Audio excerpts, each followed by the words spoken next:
This is a Mortarbox Media podcast. For more podcasts and to learn how we can help you create your own, visit mortarboxmedia.com.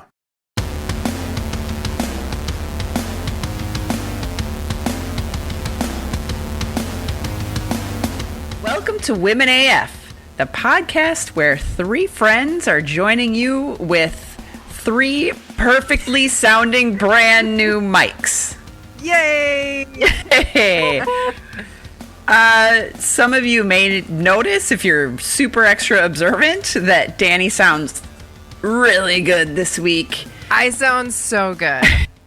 Yeah. And that is because she got a new mic. Tell us about your mic, Danny. It's pretty fine. We would actually like to thank our Patreon supporters for this mic because, you know, you paid for it. So thanks. Thank you. Thank you. And we actually I had a mic before, and it took us a minute to realize how bad it was. Or how much it wasn't working the way that we thought it was. I don't know if it had gotten damaged at some point. It took you guys a while to figure that out. I knew it right away. Yes. Oh, okay. Yes.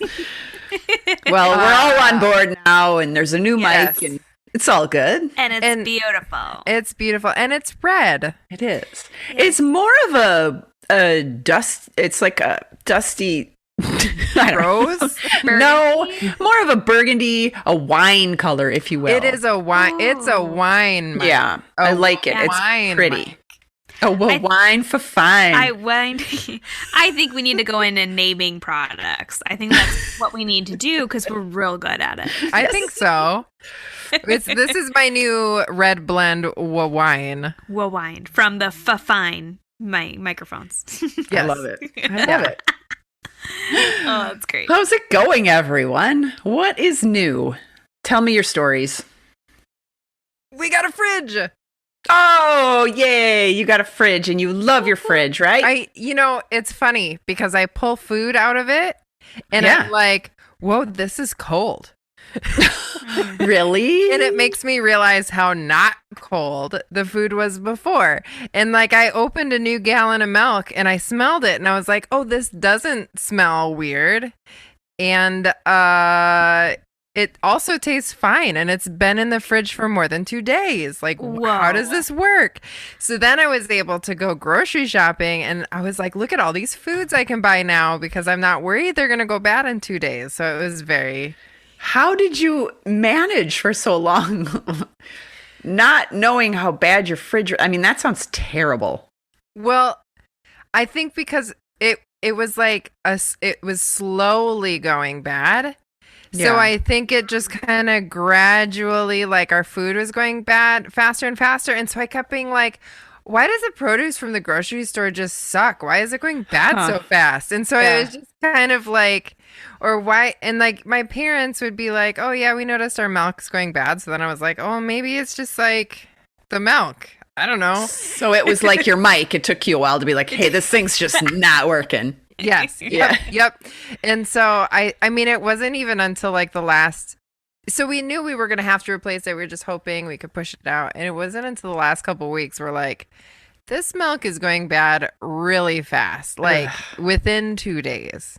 Oof. Well, lucky nobody got sick. Yeah. Jeez. So, yeah. So we got a new fridge and it's cold. That's what it should be. Right. That's good to hear. The bar has been lowered a lot in this household that we're excited that our fridge keeps food cold. That is good. I love it. I do like that. What's new with you, Nicole? So I'm really excited. My mom is here this weekend. Oh, she drove down from Minnesota, and our two main priorities that we're going to do this weekend is, do you remember when I painted all the trim of my house? Yes. I did everything but 2 rooms. So we're going to finish. You get help? You get a helper? Yeah. And she's like the professional painter, so I'm really excited. Oh, nice. Yay. The other thing we're going to try to accomplish is my grandma taught me how to make her red sauce, like her pasta sauce, like not from scratch, but from like pasta paste, whatever that is. And the last few times I've made it, it's been bad. So our second mission is we're going to make it together. I'm going to find out what I'm doing wrong, or rather, if it does turn out bad again, what I can do to improve it from my mom's perspective. Nice. Yes. So I'm excited. That sounds like solid quality mom time. Right? Yeah. I know. I'm Yay. super excited. Good. Yeah. What about you, Carrie? Well, it has been the first week for my son going back to school. Ooh. Let me just tell you how that started.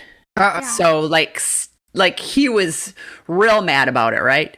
Real mad. And like starting Sunday, he was absolutely in hysterics, not going, so mad, crying, sobbing, screaming, kicking, throwing, beating up the pillows, like full on like toddler tantrum like you can't imagine. That just went on forever, right? Like, and I'm feeling terrible, you know? Yeah. Like, I did this to him. And that went on, and then, of course, and he's in afternoons, so all Monday morning he was crying and freaking out. It was awful. So I get him there. He goes off, you know, dutifully with his little mask on, and I'm like, you know, kind of nervous and bleh the whole time. And I go to pick him up, and he gets in the car, and I go, "Okay, your first day." I said, "Did it go okay?" And he goes, "No, it did not go okay." Oh no. It went amazing. Oh, yay. What the? He played me a little bit there. Yeah. What a trickster. But I'm like, why? He's always been a trickster. Why you gotta do that? Like, why you gotta torture me for days? Like, he's just like, and I told him, I said, once you get there, you're gonna like it. It's gonna be fun. You're gonna have friends. And he, of course, didn't believe me until, you know, it happened, because mom is always right. But that was such a relief. I gotta tell you, he's like super excited to go every day. So that's been great. I've got, you know, a chunk of time in the afternoon where I'm just focused on my stuff. It's really great. Yay. That's awesome. That is awesome. Yeah, it's way better. It's just way easier in our house. I still have to deal with him in the morning and like entertain him kind of, but it's not what it was. So I feel like, you know, my load has been lightened a lot. I feel like just relief, just feeling a little better. Yep. And I feel like this sort of backwardsly leads into our topic for today, because Danny, you said recently that you are feeling a little more overwhelmed lately than normal. Yes. And so that's why we kind of decided to talk about this week, feeling overwhelmed, right? Yep. So this is kind of more of a new thing for you, right? Like we kind of switched spots, I think. I think maybe. Yeah. So I think, honestly, I wouldn't say I'm not overwhelmed, because after all, the world is absolutely insane right now. So I think a lot of people are feeling more overwhelmed than ever before. So I do think this is a really good thing to talk about today. And I think maybe people will be able to relate and will have a lot to say.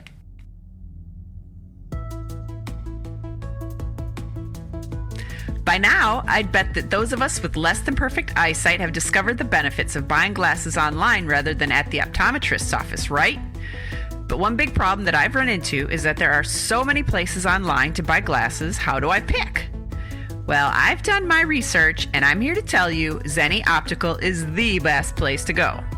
I found that it hits that perfect balance where they have those nice low prices, but also offer a wide variety of truly cute frames to choose from.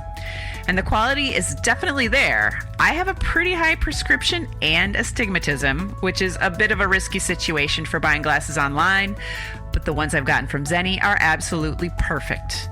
I can see well, and honestly, I look great if I do say so myself. Zenni's got all the add-ons you need, like high-index lenses and astigmatism correction, as well as the ones you want, like blue light blocking or anti-reflective coating. So if it's time for new glasses and frames starting at $6.95 sound good to you, then head to womenathpodcast.com, click sponsors, and then click the Zenni link to start shopping. Let's get into it, ladies. Let's talk about feeling overwhelmed. Overwhelmed. Yes, which has got to be common nowadays. Overwhelmed. Danny, fill us in. What's going on? Why are you feeling so overwhelmed lately? Sure. Well, so there's like two things I'm going to bring up that made me think of the topic this week. So the first thing is, so as I mentioned before, under normal circumstances, the kids are still in their daycare because they're not school age. So I haven't had to deal with the virtual schooling, which I know is in and of itself just terrible, right? And awful and overwhelming and whatever. Yes. So during the day, my days get very quiet because I'm at home alone, right? So then I noticed that when the kids are being overwhelming, I feel like I get overwhelmed much faster. And I don't know if it's because they're a little bit older, therefore just more overwhelming, plus the addition of a puppy, right?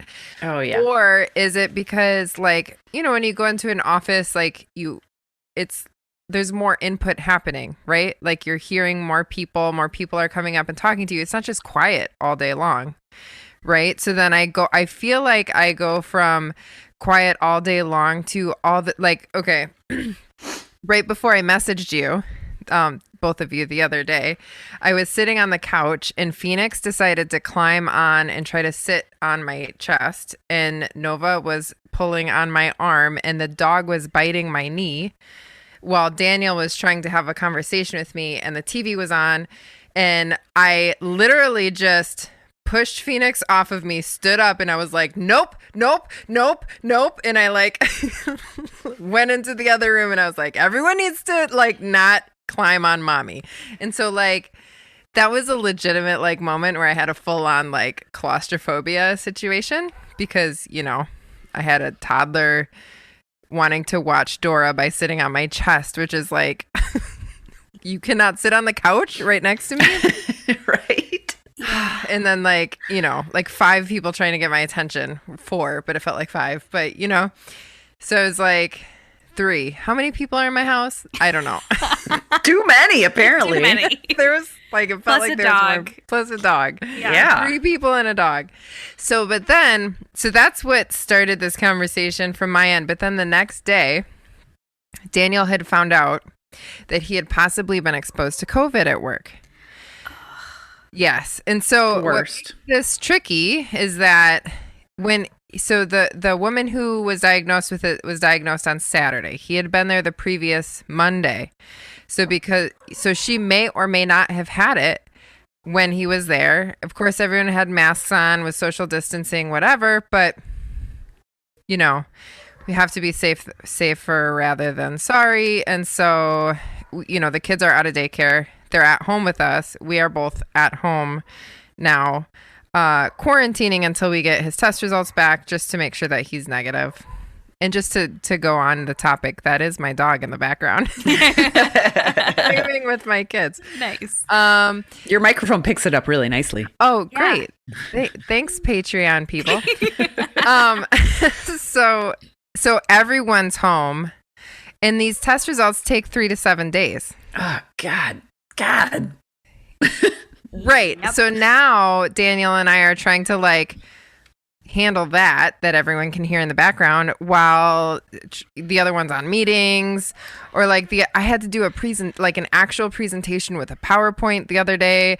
Like you can hear my kids screaming in the background, and I'm like, I'm sorry, but let me talk about our demand numbers for Q3 or whatever. And so it's like, don't mind the background noise.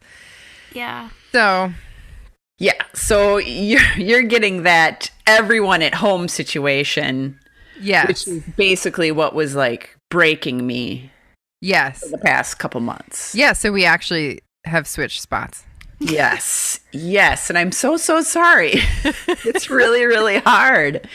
It's just like, in addition to just too many things that are going on, like you've just got this like sensory overload of like noise and like, yeah, I know what you mean about that extra like touching, like people on you. Like my son always feels the need to be right next to me or on me. Yes. I'm just like, no, like I have to tell him, you need to get away from me and off me and go. Yes. I got to do this and I can only focus on this. I can't like handle that. I can't handle over touching is definitely a thing. Being overtouched. Yes.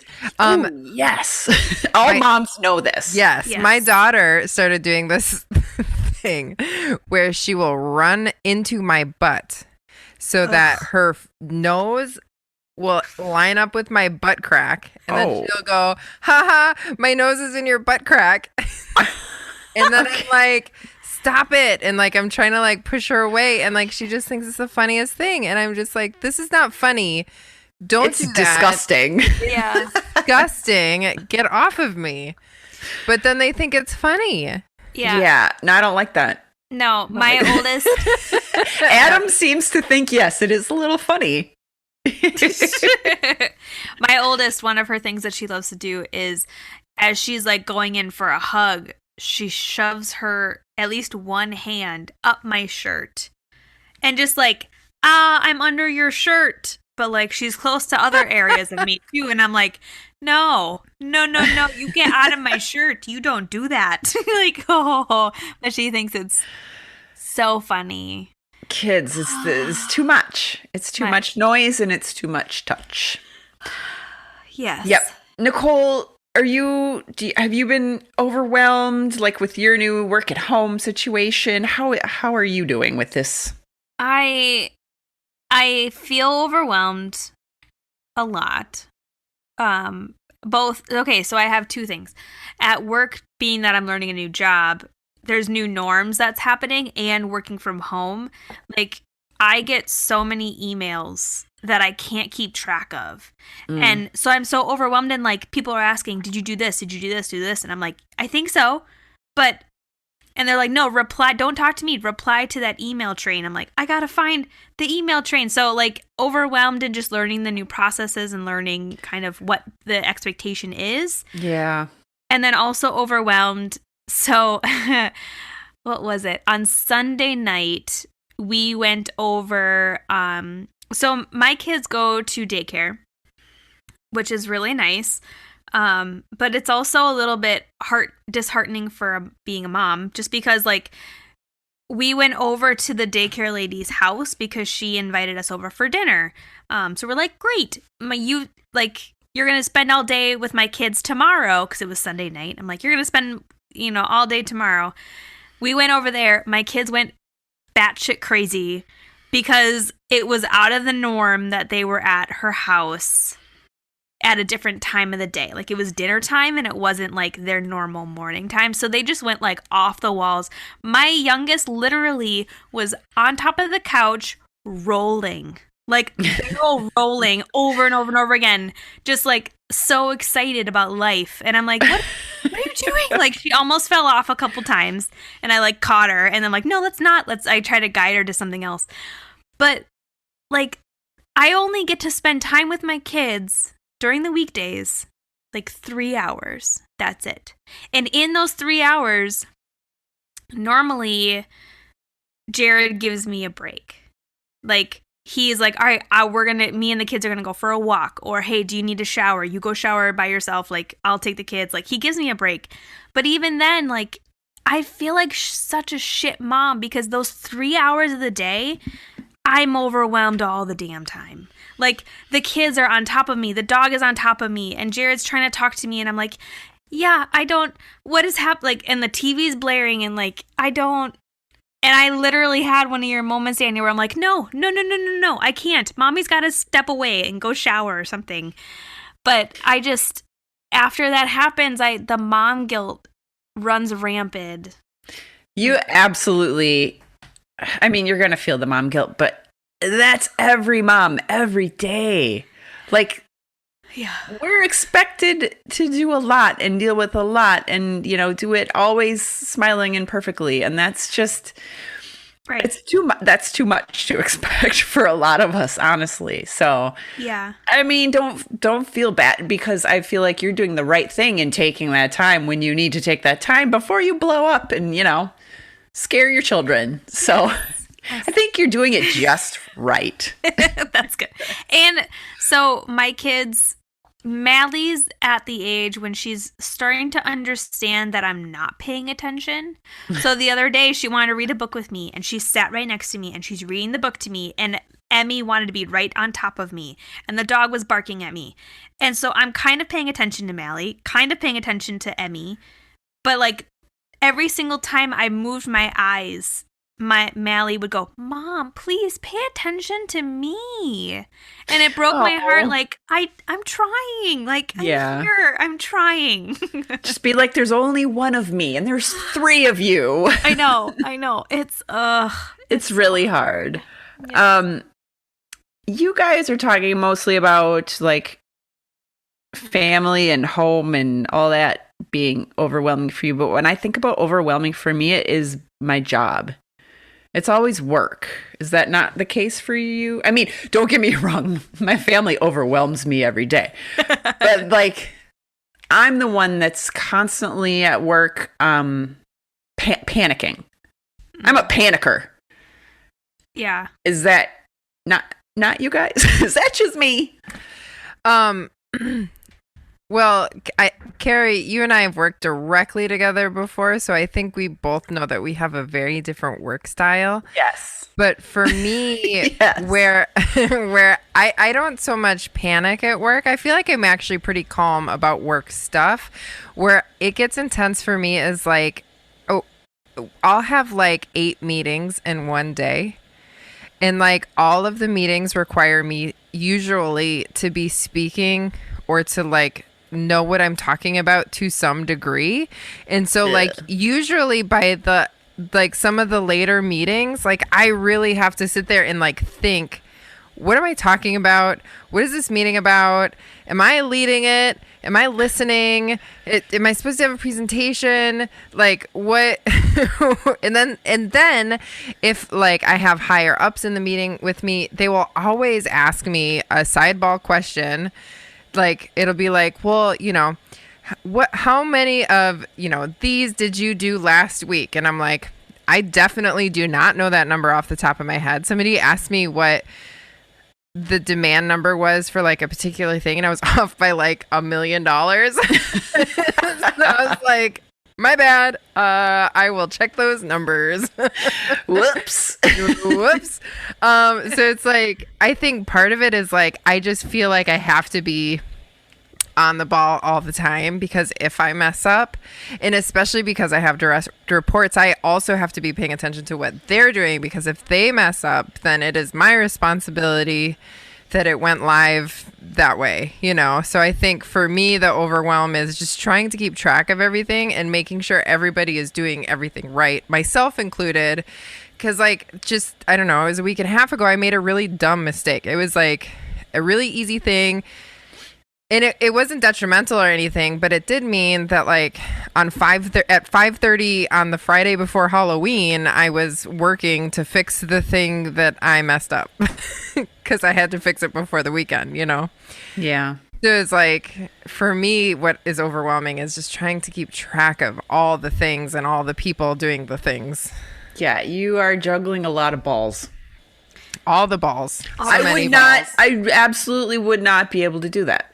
Because it's really just me and I overwhelm myself. I am overwhelmed just But I will say, because you're still doing proofreading at your current job, right? Yeah. Okay. So I will say I have found. Okay, let's back up. At my job prior, I was art director. So I didn't have any direct reports, but I had people that were helping me and kind of lower-ish. And so I was kind of like you, Danny, where I was constantly making sure that I had it right. I was communicating right, and everything was flowing correctly. But then at this job that I'm at now, I'm more or less a production kind of person. So everyone kind of has conversations before me, and then it comes down and they're like, oh yeah, can you produce this in a couple days? So I feel like you're also in that role where you're the last person to see it. Everyone kind of knows what's going on, what's happening, and you're kind of the last person to be like, we need this. This is now all on you to proofread it. And if you don't, then boom, it's horrible. And you're absolutely right about that. Like that, it's on me to make sure nothing's wrong with it. And that's really hard.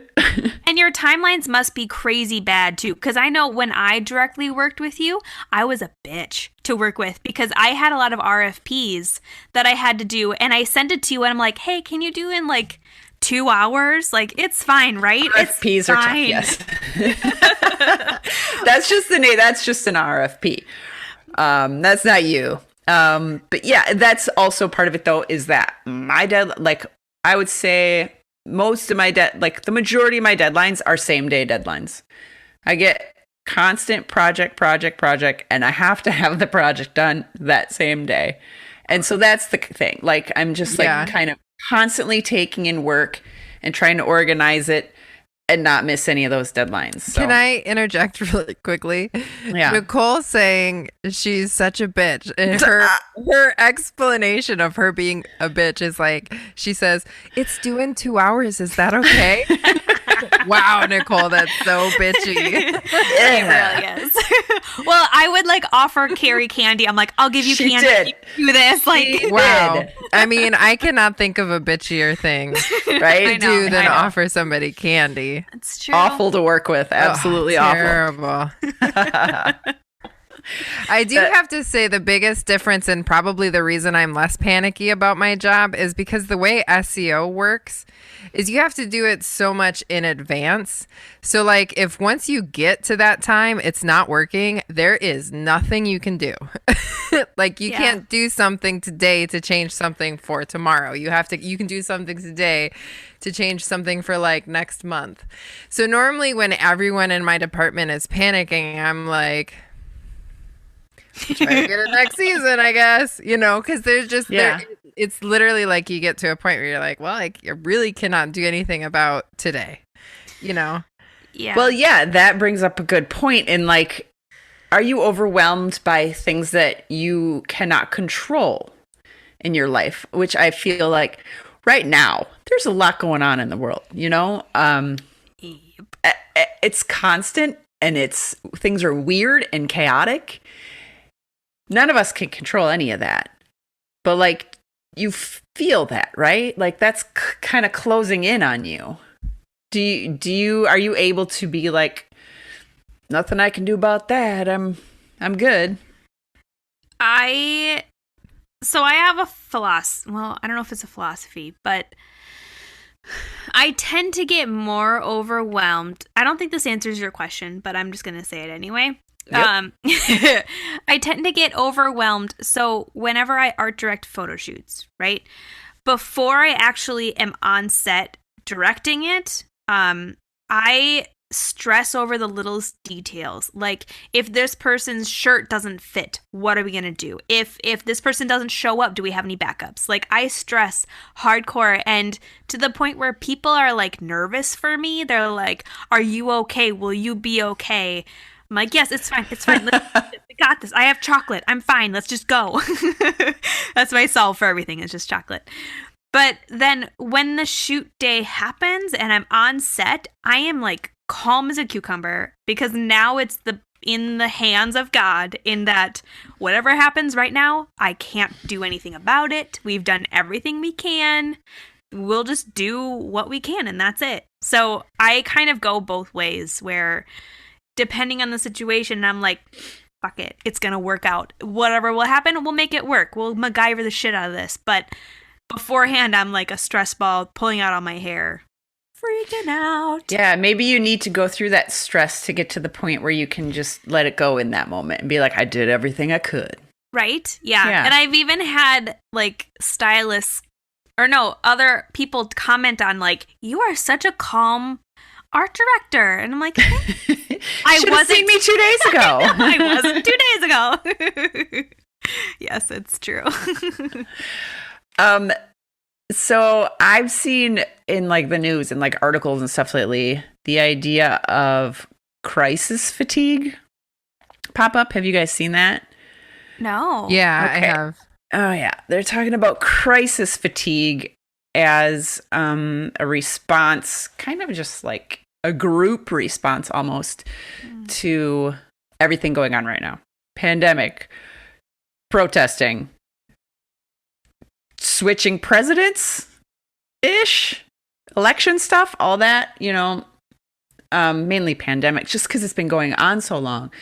But it's like people go through like these phases of dealing with like just unrelenting stress over time.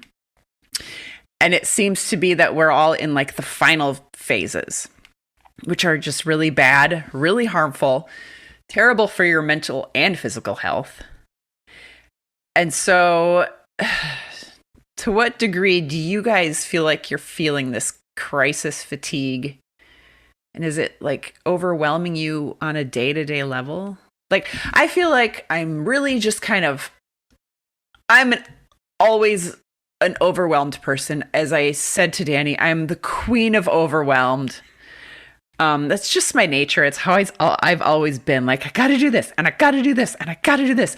Oh my God. That's just my constant setting, my default. But I do feel like all that other stuff has to be like soaking in and just making it worse. You guys think so? Are you feeling it? Yeah, I think I feel like I go through phases. So like I think last week, election week is a perfect example. Because it literally I just had to walk away. Yeah. And like so my overwhelm, it depends on how out of control it is. Like if it's something that's just like so big, I can't. So, okay, I feel like I have ranges because, I have a pyrophobia, which is the fear of eternity and infinity, like the concepts. It makes me, if I think too much about it, I get really claustrophobic, which I realize is kind of the opposite reaction that most people get. But I'll have a panic attack because I feel like I'm stuck in something. Like I'm stuck in but I also am claustrophobic of small spaces. So it's not like too crazy of a reaction. Okay. In that it makes sense in my head and I hope it made sense in other people's heads. So like clearly that is something that is wildly out of my control. Like I have no control over time and space unless I do. And that I'll find that out later. But that is like huge. But then something like the pandemic, COVID, it's like, to the extent I'm kind of like, okay, yeah, I'll wear a mask, I'll stay home, like whatever. I can't do anything about it. But then like some of the day to day where I'm unsure of how to react, to where it kind of feels out of control, but at the same time it is in my control in the sense that like I have to decide how I'm reacting to specific situations. That makes me feel overwhelmed because I feel like I have to make decisions about things I don't have information about or enough information about. Should I go to this place? Should I invite my parents over for dinner? Should I, you know what I mean? Like those things, it feels conflicty and it feels overwhelming because you just don't know if you're making the best decision. And there's no way to know unless you invite somebody over and everyone gets COVID, which is like a really bad response to it, right? Yeah. Yes. So it's like to like the fact that COVID exists is not overwhelming to me. Because I have, like, there's absolutely nothing I can do about it other than try to stay safe. But, like, the day-to-day decision-making is overwhelming when I don't feel like I have enough information of how to react. Okay, what do you think about, like, when you think about how many people have died? Is that a fact that do you think is sort of sneaking in and causing like some trauma or Yes and no, because issues that you're not really aware of, like stuff like that? I think it's stressful in the sense that it's a big deal. Yeah. But it's also such a big number. It's hard for my brain to wrap around, so it makes it not feel as real. That's Even really though true. I know Yeah. people with COVID and I know people who've died from it, but it's like the actual number is so big, my brain just is not computing it. Very true. That's really true. Yeah, Nicole, is this weighing on you heavily? Is it increasing your overwhelm? Yes, it's funny you ask this question because I think it was Monday night. I literally had was standing in the shower. I was almost done and I just thought like I felt so overwhelmed that this could be the new normal forever. Like, I feel like for the last 8 months, I've been going in this, like, I've been staying home. I've been extra careful. We've always ordered our groceries out. Like, we don't go anywhere. We don't see anybody. Like, we're so concerned about getting it or infecting other people that I've only ever thought about my next best thing. Like, all right, what's next? We protect the kids. Got it. What's next? We don't go anywhere. Got it. But I always felt like there was an end in sight. And on Monday, I like had this breakdown where I don't feel like there's an end in sight. Like, I want to see my family again. I want to go out to dinner again. I want to go to concerts again. I want to go to my church. Like, I seriously miss my church and being with people. That the fact that it's not a definite timeline overwhelms me. In the fact, and I think I'm like you, Danny, where some days is better than others. Some weeks are better than others. And I felt like this day was particularly bad. Because now I'm like, it's fine. We'll make it work, whatever. But I get into these modes of like, I want normalcy. Like, I want to go to movie theaters. I just want it. Yeah. And with the holidays and everything coming up, I feel like isn't helping because we're having to have hard conversations with our family of like, are you safe? Can we even see everybody? I haven't seen some of my family members in a long time, and that's really hard. It sucks. Yeah. Yep. You're right. That is overwhelming. Yeah. What about you, Carrie? Yeah, I'm the same as you. Like, for the most part, I'm just like trucking through my new routine, but then sometimes I'm just like, sweet Jesus, when is this going to end? Like, help. I know. And sorry, go for it. I was going to interrupt you. Oh, no, go ahead. I was going to move on. So, what were you going to say? I was just going to say, I don't think it's helping. I think what really made me break down too is I haven't seen, so the company I'm at, what I love about it is the community of it, and I haven't experienced that. Because what I've heard is you can walk up to anybody and they're the best person in the world and they'll ask about your day. They'll know if you're off. They'll talk to you. And I haven't experienced that. So for me, like, I severely miss working on my computer and having a design up that I'm not really sure. I'm just kind of working with it. And someone comes behind me and is like, good, that's cool. Good job. Like, apparently I'm a compliment whore, but I want. You mean that's your love language? I guess so. Yeah. Is that what you mean to say? Yes.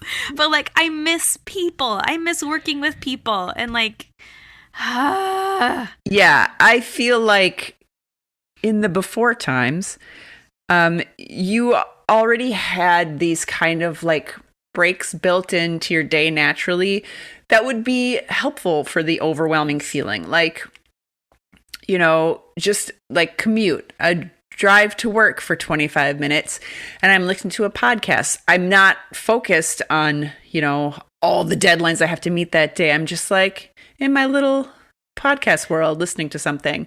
Yep. Or like you said, like when you have a little chat with the coworker, like you're going to go head up to the coffee machine and you see someone in chat for 10 minutes. Like those are naturally built into your day to like take off the pressure. And you don't have that now. You're just sort of with yourself in one place, dealing with the same things over and over and over. And it's too much, which leads me to naturally, like, what are the things we can do for ourselves if we're feeling overwhelmed to help that?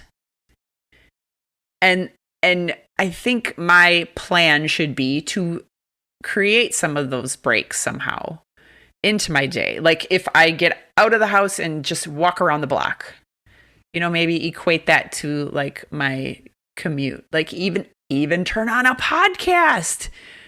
Take a little walk with a podcast so my brain is completely taken up by something else just for a little bit.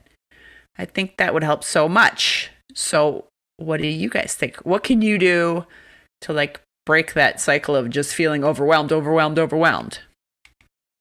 That is actually what I do is I put on a podcast or an audiobook and I go for a walk. Conveniently, the fact that we have a dog forces me to take a minimum of 2 breaks a day because I have to take her for 2 walks a day.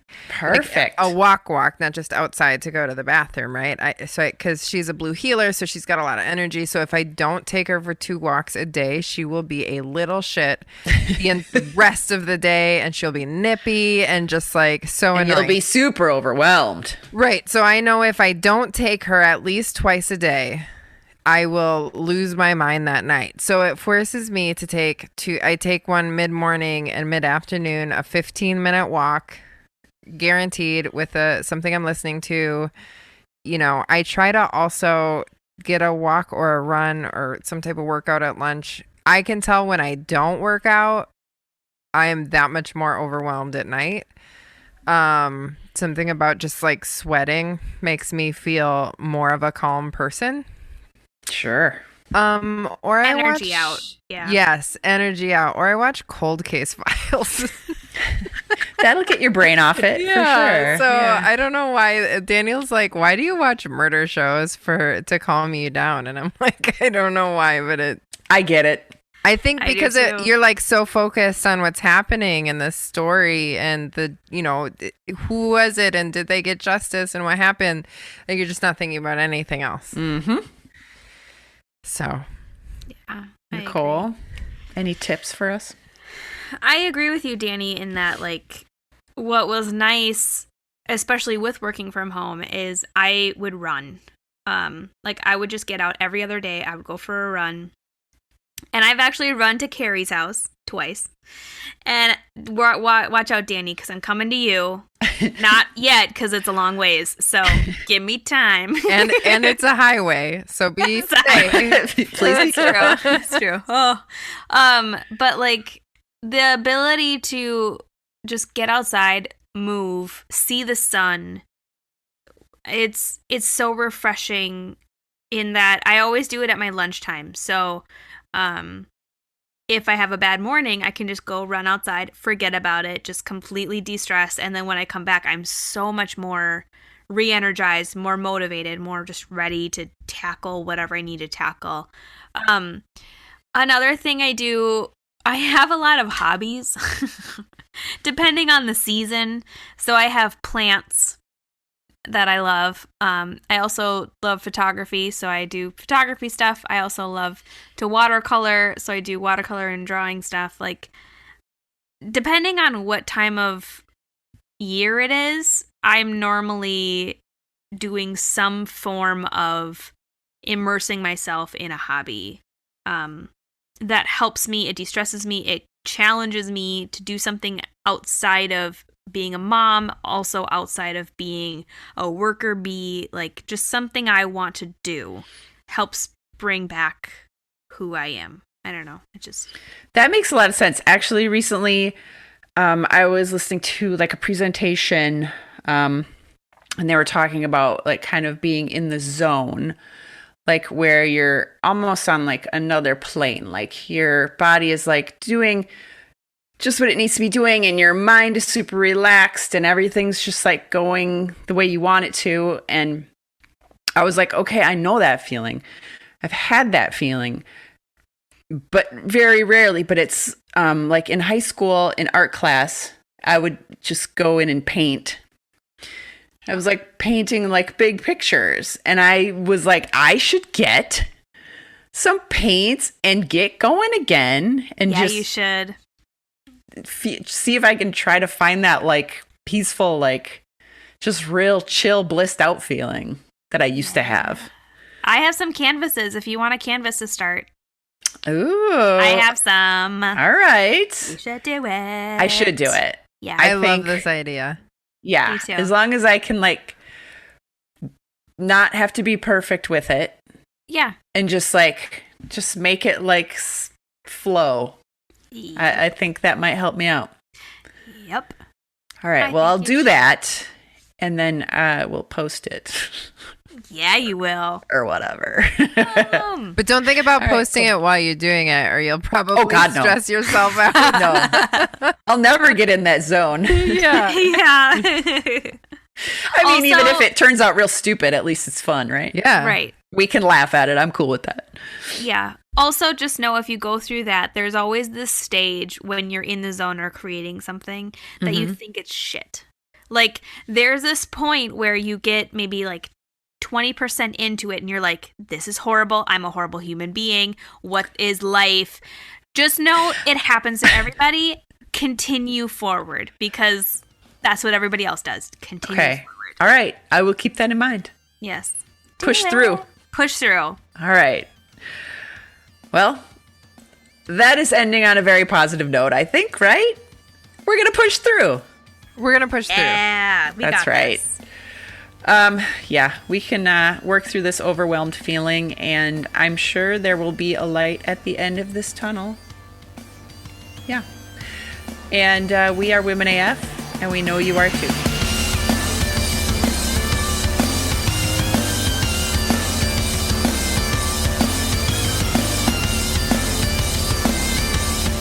Women AF is produced by Mortarbox Media and engineered by Adam Rostad. Intro and outro music is SQZ by Shane Ivers. Check him out at silvermansound.com. And don't forget to subscribe and leave a review.